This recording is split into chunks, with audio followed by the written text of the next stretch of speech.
guessing you clicked on this video because you either want to get super flexible or you want to become a contortionist. Well, let's just say it's not that simple. Okay, a lot of you guys are going to be really disappointed because of this, but I don't have some extremely super amazing way to get flexible fast because that's just not realistic. So before you scroll down and try to find another video that's going to tell you an extremely flexible way to get really flexible fast, I suggest you watch this till the end because I'm actually going to show you and be totally honest with you guys on how to get flexible.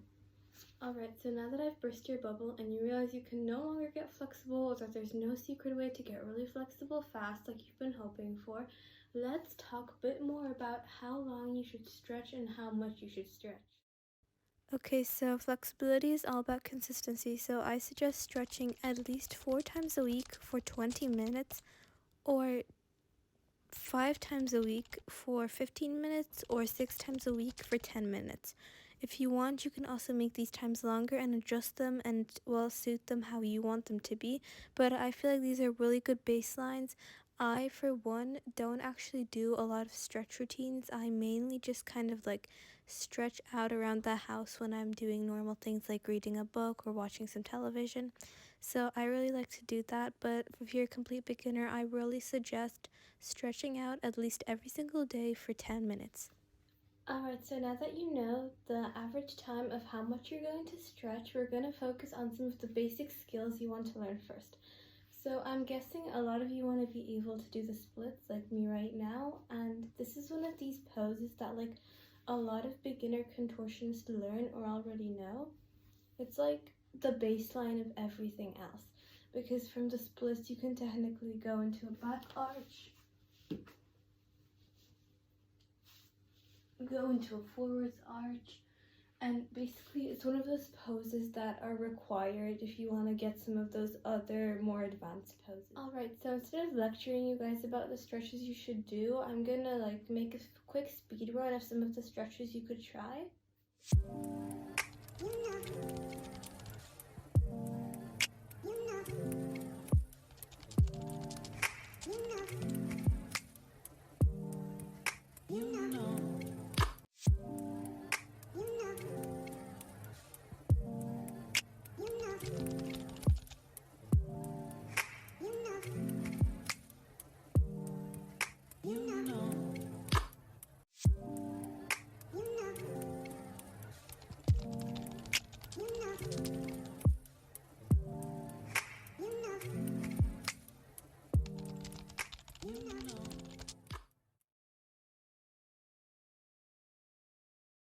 Now that you guys know some of the more basic stretches you can try out, I also have a bunch of splits, routine, and tutorials that you guys can do on my channel. So I'll link some of those in the description if you want to check them out after you finish this video. Next thing a lot of people want to learn is a bridge or a back bend, whatever you want to call it. It looks about like this, or either like this. Now, I know it might not seem so, but you might already have some back flexibility, or at least enough to go into a bridge like this, because actually a lot of people have that flexibility. It's just that they never really tried to be able to do a bridge and such. But if you already have that flexibility, you're gonna want to try to lift one leg off the ground to get that deeper stretch, and it's also harder to balance. Now, you might want to set some of your back flexibility goals, so if you can already do a bridge, I recommend either trying to learn a chin stand, and I actually have a tutorial posted on that a couple of days ago, so I will also link that tutorial in the description. So you might either want to be able to learn a chin stand or something a bit more advanced like a teardrop or an alien bridge, but either way, whatever goal you choose to strive towards, just remember, kind of with the split flexibility, I'm going to show you guys some stretches and I'll go through the basics of how you're supposed to stick with your back stretching and all that kind of stuff.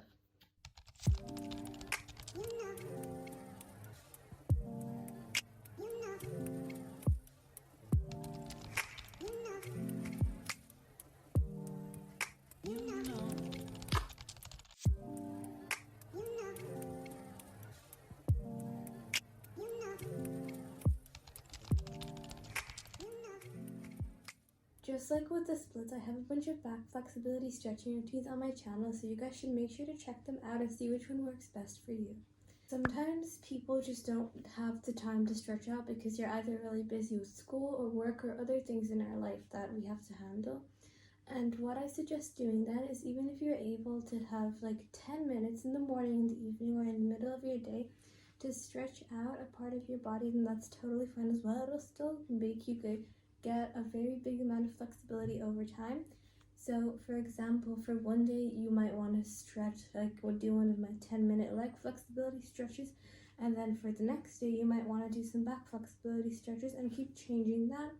Or another really big tip that helped me get flexible and actually helped me get my chin stand is, don't tell anyone, but I used to go on my bed and read a book, and I'd kind of like try to roll myself into that chin stand and keep trying to do it, even though I usually failed miserably, until one day I guess I kind of started getting better and better at it with consistency, and now that you know, I can already do a perfect straight leg chin stand. But basically the point is, the tip is to like stretch out at random times during the day. Like, this might seem really stupid, but I don't know, you're in the middle of watching TV or reading a book, you might want to do this example pigeon pose on your couch or your bed. Or maybe you're in the middle of vacuuming and you can just slide into the splits, because imagine how cool will that look if you could do that. Or maybe you could just, I don't know, try to arch back when you're trying to grab something, even though it's quite dangerous, so maybe you shouldn't do that. But anyway, if you feel confident, then yeah. And just try to like experiment with like your amount of flexibility and things you might want to do. Or even like just take a walk, or every single day do that like 5-minute morning stretch routine. I also really suggest, this isn't really necessary, but with flexibility, it might also help if you're like eating decently healthy. Like, I'm not saying you can't eat sweets or other sugar like things, but like I'm just saying, maybe you want to limit the amount of sugar that you're consuming, because that would actually really help. I feel like the less you consume sugar, the more energy you have, so I feel like that really promotes how your flexibility is going to improve. So I always get talked to, like, people always say stuff to me as like, contortion isn't a sport and all those other things, and that flexibility is easy and anyone could do it. And that's honestly true, anyone could do flexibility, but the thing is, 99% of those people wouldn't have the strength or the energy to actually stretch out every single day until they reach their flexibility goals. So basically, if you want to get flexible or even potentially become a contortionist, you don't have to stretch every single day, but maybe like, if you don't have a lot of time, stretch 5 times a week, or if you do, you might want to stretch 6 times a week. But the point is, just, especially if you're a beginner, experiment, find the right balance for you, and then stick to it. The hardest part about flexibility is the consistency. It's one of those things that won't come to you overnight, and you have to like do it not every single day, but you have to do it a lot to be able to achieve your flexibility goals.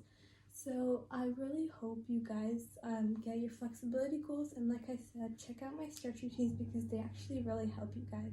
Another thing I get a lot when it comes to flexibility is people telling me that it's either not a sport or that anybody could do it, or things like that are really like, it makes you feel like what you're doing isn't that good. But that's the thing, it doesn't matter that you can't do the splits or you're not able to currently do something that like really flexible right now. The point with flexibility is that it takes a very long time to gain. It's like I said, it's one of those things you really can't do overnight. And like, if you ever see one of those videos that's like, get the splits in 5 minutes, or like one of those videos that are trying to tell you you're able to do stuff in like 5 minutes, like you cannot get the splits in 5 minutes, that's just impossible. And I think that's like the main goal. Do not try to find like a way to like make that faster. I feel like a lot of people do that, because I tried to do that as well. I tried to like really get flexible fast. I remember, if I had to pick one trick that took me a really long time to learn, I would say it's the needle. It's just one of those things that took me such a long time to learn. I would literally go up every single day to my big mirror in the corridor, and I would just grab my leg, and after like stretching out, I'd grab my leg and try to go into that needle as deep as I could, until one day I actually did it, and I remember I was so happy when I finally got it.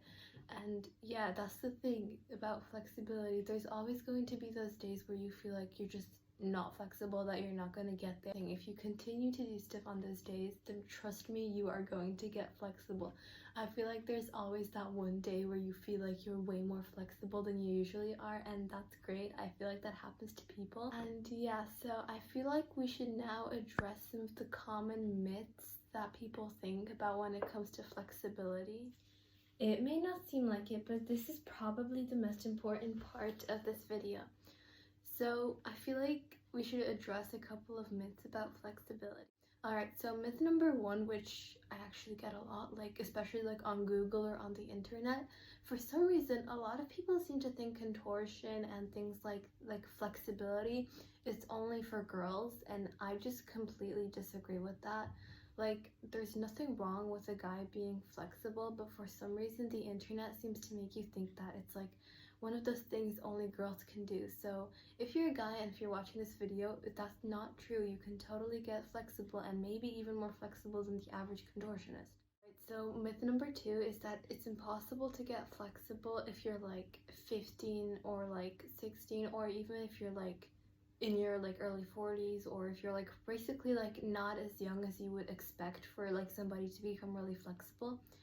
I feel like there is some truth in that. Like, if you start stretching out when you're like 17, you might not see as much as results. Like, you might not be able to do like a really high oversplit or stuff like that, but that's really the thing. I feel like people don't want to stretch out because they feel like they might not be able to get as flexible as some other people, but I feel like that's the problem. People really like compare themselves to others, and that's a really bad thing, because just because someone can do like a really high oversplit doesn't mean you being able to do the splits is a bad thing.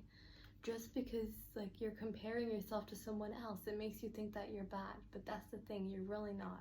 I think the main thing is people like, especially maybe not even teens, I feel like people like adults in like their 40s or 50s, maybe even their 60s, feel like they cannot get flexible at all. Like, it's just impossible. Alright, I'm gonna be totally honest with you guys out there. It is really hard to get flexible if you're like 50. Trust me, it really is, but I feel like you might not be able to like fully do like, I don't know, a teardrop back bend, since that's like a really difficult move. But you know, some basic tricks you should be able to learn are the splits, like the middle splits like this, a back bend, maybe like a bridge, maybe even a scorpion or a leg hold. But just because of your age or the current situation you are in your life doesn't mean you can't get flexible. And I just think that's, a lot of people think that they're like just not able to get flexible, that they're super stiff, there's no hope for them, or it's like they think it's like a girl sport, or that it's not even a sport at all, and I totally disagree with that. So to finish this video off, I'm going to give you guys a quick summary.